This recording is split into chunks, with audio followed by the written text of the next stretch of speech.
ایک عظیم لیڈر جنہوں نے اپنا جان کا نذرانہ دیا، انہوں نے اس 22 کروڑ عوام کے لیے اپنا جو زندگی ہے انہوں نے قربان کیا۔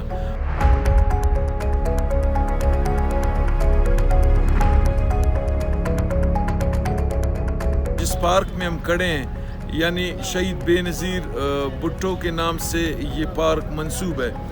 یہاں پر انہوں نے ایک مجسمہ بنایا ہے شہید بے نظیر بھٹو کے نام سے، یعنی آپ کسی بھی اینگل سے آپ کو شہید بے نظیر بھٹو کا عکاسی ہمیں نظر نہیں آتا ہے۔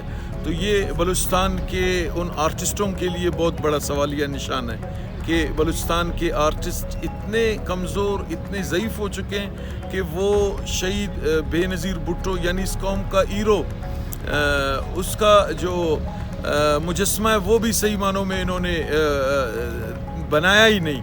یہاں پر بچے آتے ہیں، فیملیز آتے ہیں، وہ اس پارک میں اس مجسمے کو اپنے آنے والے جو بچے ہیں ان کو ہم دکھاتے ہیں کہ یہ شہید بے نظیر بھٹو کا مجسمہ ہے۔ یعنی ہم کیا پیغام دے رہے ہیں؟ پرزور اپیل کرتا ہوں کنٹونمنٹ بورڈ سے، میں پرزور اپیل کرتا ہوں ایڈمنسٹریٹر کوئٹہ سے کہ شہید بے نظیر بھٹو کا اس مجسمے کو ہٹا کے یہاں پر شہید بے نظیر بھٹو کا بلوچستان میں بڑے بڑے آرٹسٹ ہیں، یونس ہنس کے شکل میں ہو، بہت سارے ہمارے ایسے آرٹسٹ ہیں وہ بخوبی اس کام کو انجام دے سکتے ہیں۔